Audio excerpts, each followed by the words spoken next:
Poderia comentar ainda no segundo reinado sobre a questão religiosa? No segundo reinado, nós temos o que a gente pode dizer assim da monarquia no Brasil, né? Só para contextualizar o que eu vou falar aqui do segundo reinado. A monarquia aqui no Brasil, ela herdou muita coisa da monarquia portuguesa. Ela herdou muitos elementos, muita coisa herdou. Só que também a maneira como a monarquia foi construída aqui no Brasil, ela teve também uma infiltração liberal gigantesca. Basta a gente olhar a Constituição de 1824, que é muito melhor do que as outras que vieram depois, mas ela já tem muitos problemas. Ela tem muitos problemas porque ela é uma Constituição que se espelhou muito na Constituição dos Estados Unidos, que é uma Constituição de base protestante, liberal, anticlerical, né? E como a própria Revolução Francesa era. Então, Dom Pedro I bebeu muito disso e colocou isso muito na lei do Brasil. Depois, no segundo reinado, né, Dom Pedro II, indubitavelmente, aqui justiça seja feita, né? Depois de Dom Pedro II, o Brasil não teve mais governantes com uma cultura como a dele. Então, era um governante único. Dom Pedro, ele lia em 23 idiomas, dominava bem 15 idiomas. E aí nós chegamos no estado que chegamos, né? Onde quando a gente vê um presidente, e faz tempo que a gente, né, não vê um presidente que domine a norma culta da língua portuguesa, a gente já fica feliz, né? Que saiba falar uma língua só, né? Que é a língua materna. Nem isso a gente tem mais. E aí a gente olha para Dom Pedro, por exemplo, Dom Pedro, ele traduziu as Mil e Uma Noites, as primeiras obras vertidas do árabe para o português aqui no Brasil, foi o próprio imperador que traduziu. Dom Pedro era amigo da ciência, enfim, era um homem muito culto, lia muito, recebeu uma formação católica, mas aí entra um porém. Junto com a formação católica, ele também bebeu muito dessas fontes liberais. Dom Pedro, por exemplo, aqui no Brasil, ele era visto indo à missa, acompanhando procissões. No dia de Corpus Christi, o imperador estava segurando as hastes do pálio do Santíssimo Sacramento. Mas quando ele estava na Europa, ele se comportava como um iluminista, um rei ilustrado, liberal e tudo mais. Então tinha essa duplicidade de comportamento em Dom Pedro II. E Dom Pedro, ele parecia querer transitar sempre com um pé lá e outro cá. Então, por exemplo, Dom Pedro II, ele proibiu os noviciados de congregações religiosas. Para quê? Para satisfazer os gabinetes maçônicos. Os franciscanos aqui no Brasil estavam chegando numa situação tão crítica que os franciscanos foram morrendo, não podia abrir noviciado aqui, era muito caro mandar um noviço para a Europa e depois trazê-lo de volta.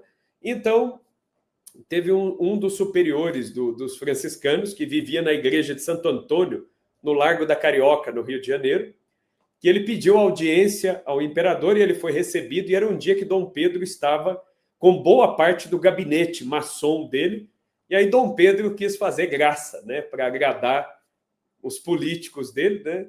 E Dom Pedro era muito educado, né, e tudo mais, e recebeu esse frade. E o frade disse: Sua Majestade, o que eu tenho para dizer é muito simples, muito curto, muito direto. E é o seguinte: eu vim pedir a Vossa Majestade a permissão para reabrir o noviciado. Nós somos em poucos e a ordem vai se extinguir no Brasil se Sua Majestade não autorizar. Lembra você a promoção imperdível nessa coleção de História da Igreja que a editora Caravelas acaba de lançar. Só vai até dia 24 de abril, aproveite. Clique no link que está na descrição, no QR Code que aparece na tela. E aí, Dom Pedro fez um gracejo, ele foi fazer uma piada com esse frade. Ele falou assim: Nossa, Frei, mas o senhor vem até mim para me pedir para abrir um noviciado. Por acaso o senhor não sabe que essa coisa de vida religiosa está fora de moda lá na Europa? E aí o frade respondeu: Sim, Sua Majestade, estou sabendo que a vida religiosa está tão fora de moda quanto as cabeças coroadas que estão rolando na Europa depois da revolução que o senhor tanto aprecia. O que Dom Pedro fez? Autorizou a abertura do noviciado. Dom Pedro deu o placet, né, e autorizou que abrisse o noviciado, e aí os franciscanos começaram a renascer aqui dentro do Brasil. Mas Dom Pedro ele tinha essa visão tanto quanto hostil. Quando a monarquia caiu aqui no Brasil, ainda vigia o padroado e o beneplácito, né, o regime de padroado e beneplácito, onde a Santa Sé concedeu ao Brasil, mas a Santa Sé concedeu ao Brasil em virtude do fato de que o primeiro monarca do Brasil era filho do rei de Portugal. E era um português também. Então, o que o Papa deduziu na época? O Papa Leão XII, na época da independência do Brasil. O Papa Leão XII ele falou, bom, se o Brasil nasceu de Portugal, eu vou conceder ao Brasil os mesmos privilégios que a Santa Sé deu a Portugal. E deu esse privilégio de o imperador nomear bispos e autorizar a publicação de obras, de encíclicas, etc. e tal. Só que isso foi um pouco um tiro no pé, no contexto de influência liberal e maçônica que se tinha no Segundo Reinado. E aí o que vai acontecer? Por exemplo, Dom Pedro II, ele não autorizava a criação de novas dioceses. Quando a monarquia caiu, o Brasil inteiro tinha 12 dioceses, 12 bispos.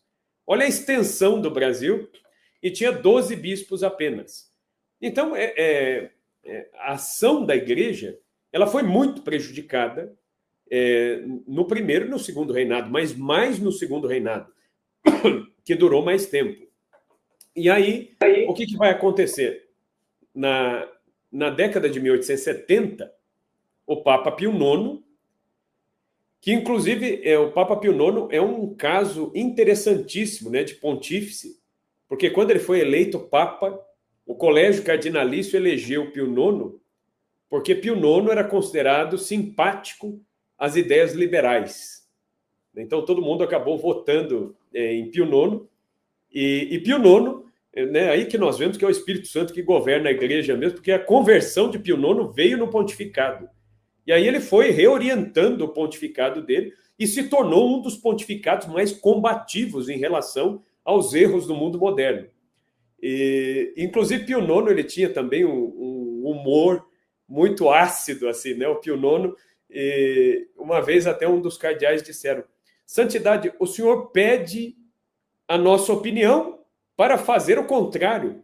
E o Pio IX ele respondeu para os cardeais, ele falou, porque eu tenho um colégio cardinalício tão ruim que se eu quiser saber o que fazer, basta que eu pergunte aos senhores e faça o contrário. Aí eu sei que estou indo por um bom caminho. Né? Então, o Pio IX ele tinha essa acidez assim, né, na hora de responder às vezes, mas não deixa de ser engraçado assim, o jeito com que ele tratava as coisas. E ele vai publicar o Sílabus. O Sílabus foi um dos documentos papais modernos mais completos. Pio IX ele fez um raio-x de todos os erros daquele tempo e do nosso tempo também. Ele pegou todas as ideologias filosóficas, políticas, econômicas, ideologias teológicas também, que estavam começando a entrar nos seminários, e ele faz uma condenação sistemática de tudo isso. E manda a encíclica para o Brasil. Por conta do beneplácito, Dom Pedro é quem deveria ler, traduzir e autorizar, né? Ou mandar traduzir e autorizar a publicação. A carta de Pio IX, o Sílabus, nunca foi publicado. Ele não chegou aos bispos brasileiros. Mas acontece que numa visita ad limina, aquela visita que os bispos têm que fazer ao Papa, de tempos em tempos, Pio IX perguntou da repercussão do documento no Brasil e os bispos não sabiam nem do teor do documento. Imediatamente, Pio IX manda chamar o embaixador do Brasil e pede contas disso. Né? Inclusive, Pio IX vai mandar uma carta muito dura, chamando a atenção frontalmente do imperador. Isso rendeu até umas charges de jornal naquela época, tinha umas revistas do Brasil Império aqui, que o pessoal já fazia umas charges muito interessantes. Aí, se vocês procurarem essa charge de Pio IX com o Papa, vocês acham. De Pio IX com o imperador, vocês acham. É uma charge de Pio IX como professor escrevendo lições de catecismo na lousa e Dom Pedro sentado com a sua coroa meio tombada, né, como se fosse um aluninho estendendo a mão com o Papa batendo com a palmatória, né, no imperador. Quer dizer, né, não fez a lição direito. E Dom Pedro, querendo fazer aquela negociação, aquela coisa de acomodar tudo, sem ofender as lideranças maçônicas aqui do seu gabinete, etc. e tal, Dom Pedro tentou fazer isso, né? Aí, ó, essa charge que está aí, ó, né, o Papa com a palmatória e Dom Pedro, né, estendendo a mão aí para, né, o Papa, né? Tá aí. Então, o Pio IX chama a atenção de Dom Pedro, mas Dom Pedro, ainda assim, cozinhou ali a situação e não tomou a providência.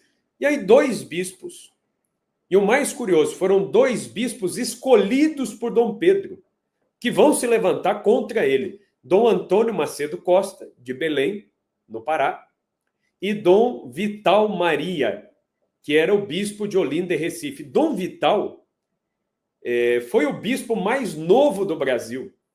Dom Vital foi o primeiro padre capuchinho do Brasil, ele era capuchinho, e ele foi ordenado, veio para o Brasil, e ele era professor de teologia no Seminário Central de São Paulo.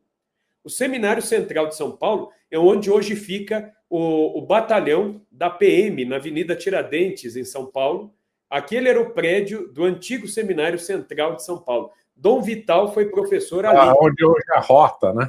Isso, é a sede da Rota. Onde hoje é a Rota.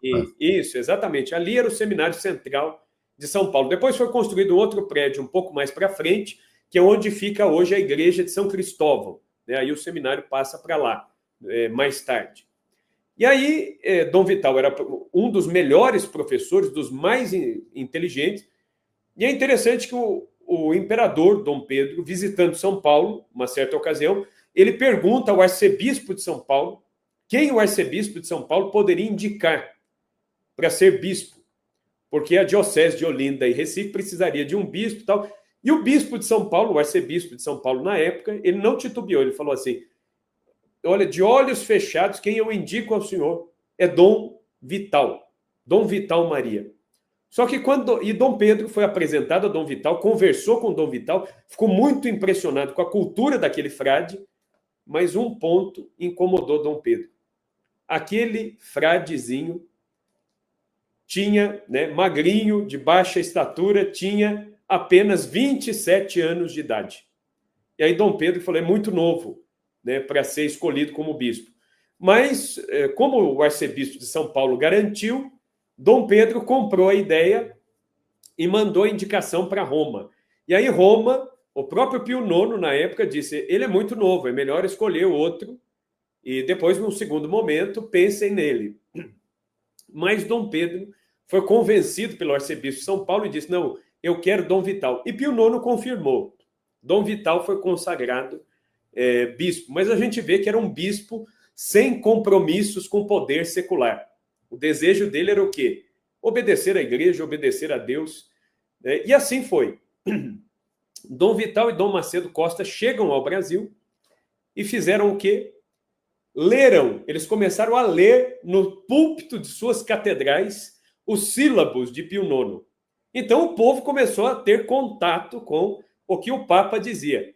E acontece que era um documento não autorizado pelo imperador. Até então, não tinha dado grande problema. Mas os sílabos diziam o quê? Que se houvessem maçons dentro das instituições católicas, eles deveriam ser expulsos. Ou abandonariam a maçonaria, ou deveriam ser expulsos das instituições católicas. Dom Macedo Costa e Dom Vital não pensaram 2 vezes. Começaram a promover uma expulsão em massa dos maçons. E em Olinda, uma das irmandades mais antigas de Olinda, a Irmandade do Santíssimo Sacramento, era tomada por maçons. Dom Vital promoveu uma expulsão massiva. Eles disseram que não entregariam a igreja. Dom Vital mandou lacrar a igreja e mandou retirar o Santíssimo Sacramento e proibiu os padres de celebrar naquela irmandade. E aí vira uma guerra. E aí um ministro do Império incentivou essa Irmandade que entrasse com um processo contra Dom Vital, pela ilegalidade daquilo que Dom Vital fazia e tal. E aí essa Irmandade entra com um processo, esse processo foi acolhido pelo Tribunal Imperial, que seria o STF daquela época, né? Esse tribunal acolhe esse processo, e aí foi feito mesmo um processo, e Dom Vital e Dom Macedo Costa foram intimados. Aí é interessante que Dom Vital ele escreve uma carta ao imperador e outra ao tribunal. E ele disse o seguinte: eu sou um súdito fiel do Império do Brasil. Eu sou um súdito fiel de Dom Pedro II, mas eu obedeço antes a Deus e antes à Igreja do que aos governos deste mundo. E eu não posso agir contra a minha consciência. E aí ele foi condenado, tanto Dom Vital quanto Dom Macedo Costa, e veio uma ordem judicial de prisão. Para prender Dom Vital, foi mandado um juiz, um delegado e um soldado para prender Dom Vital. Quando chegaram ao Palácio da Soledade, o Palácio da Soledade, hoje em dia, infelizmente, foi vendido, né? Na época de Dom Helder Câmara, Dom Helder vendeu o Palácio da Soledade, e o Palácio da Soledade, hoje em dia, está caindo aos pedaços, né? Mas é um prédio importantíssimo para a história do Brasil. Era a casa, né, do arcebispo de Olinda e Recife. E quando chegaram para prender Dom Vital, o que Dom Vital fez? Ele se paramentou como bispo, né, vestiu a batina violácea, colocou, né, a sua sobrepeliz, a sua estola, capa magna, mitra e báculo, e quando bateram a porta do palácio, ele respondeu como Jesus respondeu quando vieram para prendê-lo no Horto das Oliveiras. Ele respondeu do lado de dentro da porta do bispado: a quem procurais? E o oficial de justiça disse: a Dom Vital. Então ele abre a porta e sai paramentado, e fez questão de ser preso paramentado como bispo. E isso foi um escândalo para o povo da Diocese de Olinda e Recife. Lembrando que nós tínhamos um Brasil, né, com quase 100% de população católica. A prisão dos dois bispos teve uma repercussão terrível no Brasil todo. Dom Vital foi levado às pressas para o Rio de Janeiro, sem nenhuma comunicação de que ele seria embarcado, para que o povo não viesse até o porto de Recife, né, para fazer algum tipo de manifestação a favor do bispo.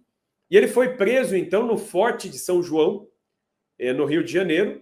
Imediatamente, ao Forte de São João, começaram a chegar cartas do Brasil inteiro, de padres e leigos, e até cartas de fora do Brasil. E na prisão, Dom Vital começou a receber visitas até de bispos e clérigos que vinham de outros países de navio para visitar Dom Vital no cárcere.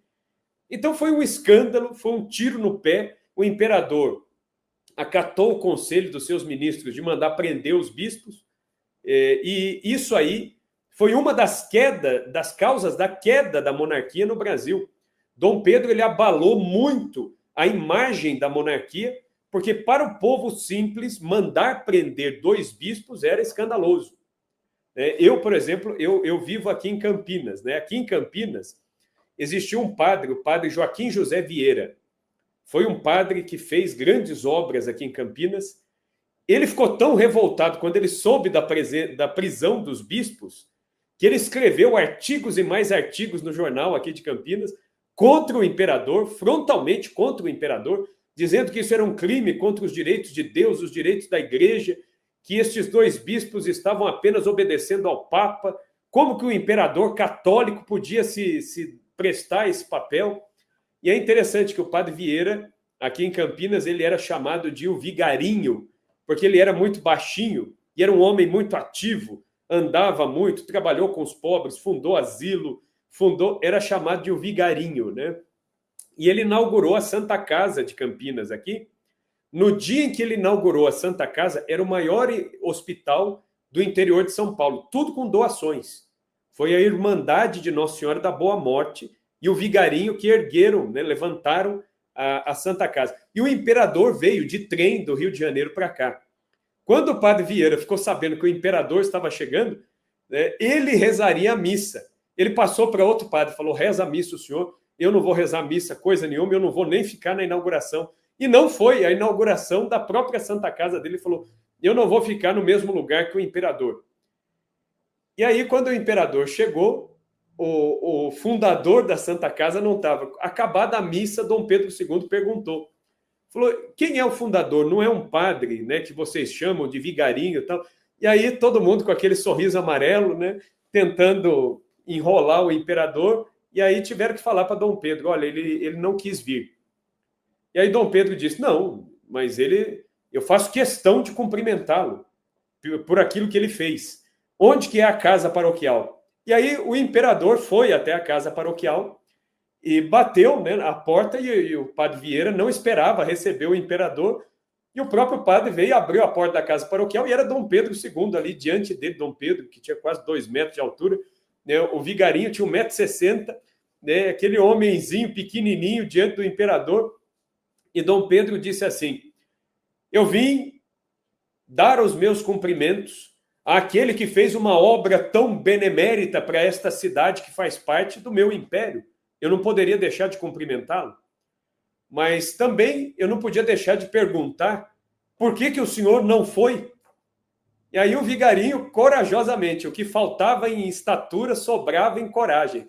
Ele disse assim, porque eu não queria ter o desprazer de apertar a mão do mesmo monarca que mandou prender 2 bispos que estão sendo fiéis à igreja e ao Papa.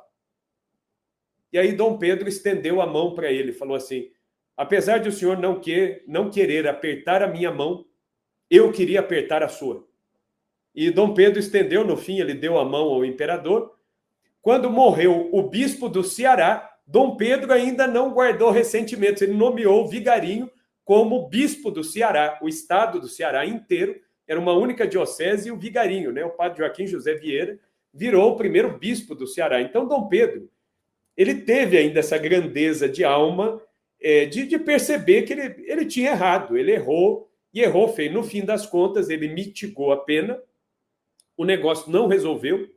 A própria princesa Isabel, ela não deixava de manifestar o seu descontentamento, né? Eu tenho até um dos livros aqui, está até aqui embaixo, é um dos livros aqui, do Heitor Lira, que fala sobre Brasil e Império.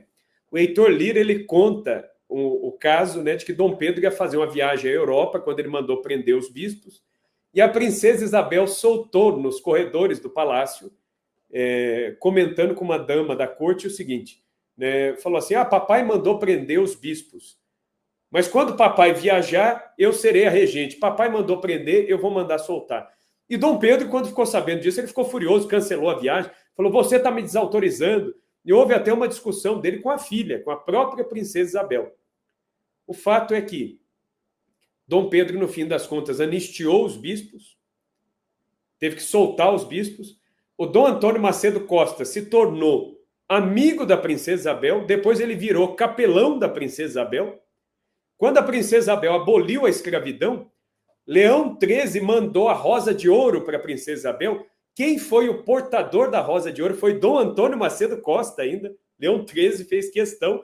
E quem leu o elogio à princesa na ocasião da entrega da Rosa de Ouro foi Dom Antônio Macedo Costa.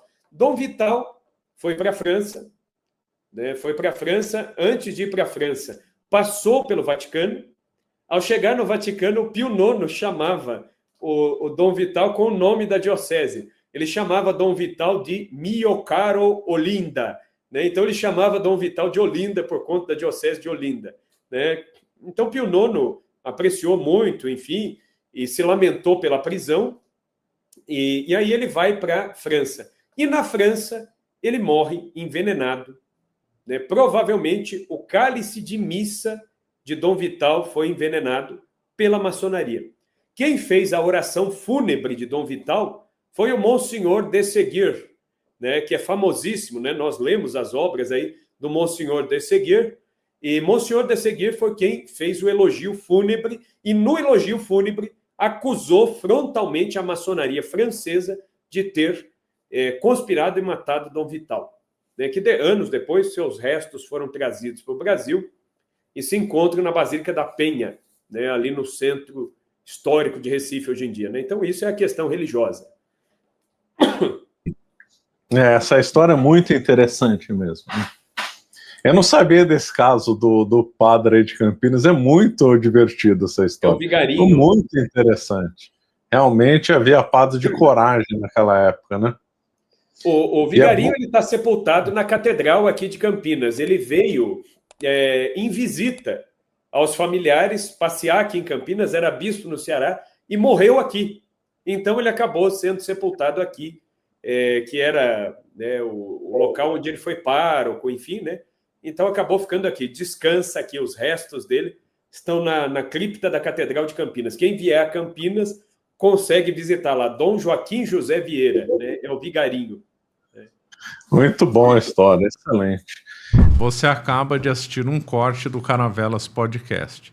Na tela está aparecendo o episódio completo e outro corte. Muito obrigado pela atenção.